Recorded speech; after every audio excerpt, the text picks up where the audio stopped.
قصة الصناعة النهاردة مش قصة عادية، لأن فيها آدم أبو البشرية. تبدأ قصة سيدنا آدم عليه السلام لما ربنا سبحانه وتعالى بيخاطب الملائكة وخطاب راقي جدا. ربنا سبحانه وتعالى بيقول للملائكة: وإذ قال ربك للملائكة إني جاعل في الأرض خليفة. الملائكة بترد على ربنا سبحانه وتعالى وبيقولوا له: أتجعل فيها من يفسد فيها ويسفك الدماء ونحن نسبح بحمدك ونقدس لك؟ تيجي هنا الإجابة من ربنا سبحانه وتعالى، بيقول لهم: إني أعلم ما لا تعلمون. الملائكة بتاخد بالإجابة وبتسلم تسليم تام لحكمة ربنا سبحانه وتعالى. ناس كتير جدا مننا بيبقى عندها سؤال: أنا هنا بعمل إيه؟ أو ربنا سبحانه وتعالى خلقني ليه؟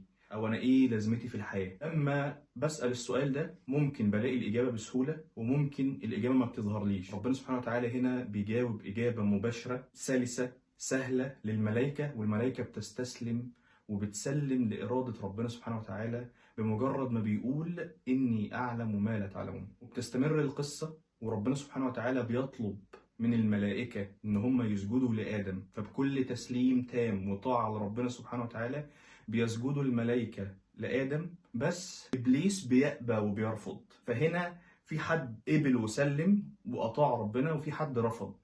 نتيجة اللي قبل وسلم دول ملائكة دايما بيطيعوا ربنا سبحانه وتعالى ولا يعصون الله ما أمرهم ويفعلون ما يؤمرون. إبليس لما عمل كده اتطرد من رحمة ربنا سبحانه وتعالى عشان ما سلمش وعشان ما سمعش الكلام وعشان ما طاعش ربنا. بقى إبليس بيكيد لسيدنا آدم وستنا حواء. بيجي مشهد تاني لسيدنا آدم وهو عايش في الجنة وبيتنعم في نعيمها. ربنا سبحانه وتعالى بيشوف وبيبص على سيدنا آدم وبيبقى عارف من حكمته وعلمه وخبرته، لأن هو الصانع الحكيم، إن سيدنا آدم في شيء جواه فطري استوحش، عنده ميل إن يكون في حد في حياته يؤنسه. بيخلق له من ضلعه الأيسر ستنا حواء لتؤنسهم. العلوم الإنسانية والعلوم الطبيعية بتقول لنا إن عشان يخلق شيء جديد في الحياة لابد من وجود قوتين متضادتين. عشان يتولد مولود في الحياة لابد أن يلتقي ذكر بأنثى. ربنا سبحانه وتعالى الذي لا يعجزه شيء بيعمل معجزة مع آدم. الأول بيخلق سيدنا آدم بدون أب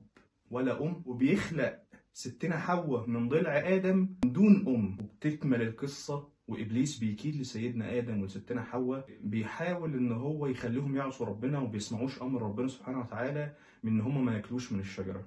وهنا لما قعد يوسوس ليهم وأكلوا من الشجرة وعصوا ربنا سبحانه وتعالى، سيدنا آدم خرج من حتة التسليم التام لربنا سبحانه وتعالى والطاعة التامة فعمل معصية. فربنا سبحانه وتعالى بيورينا إن في جزاء ده بينزل سيدنا آدم وستنا حواء من الجنة، وبيكون عقابهم إن هم ينزلوا للأرض. بعد كده بيتوبوا وربنا سبحانه وتعالى بيغفر لهم وبيتوب عليهم. وهنا بخاطب الناس اللي دايما عندها الصوت بتاع عايزين نبقى بيرفكشنست، او عايزين نبقى كماليين، او نبقى ناس مثاليين في الحياة، مش عايزين نغلط. ربنا سبحانه وتعالى كان قادر ان هو يعصم سيدنا آدم وستنا حواء من المعصية، ولكن عشان هم بشر فربنا سبحانه وتعالى بيعلمنا ان انت كبشر موجود عشان تخطئ وتصيب. لما تخطئ استغفر وارجع وانا هتوب عليك.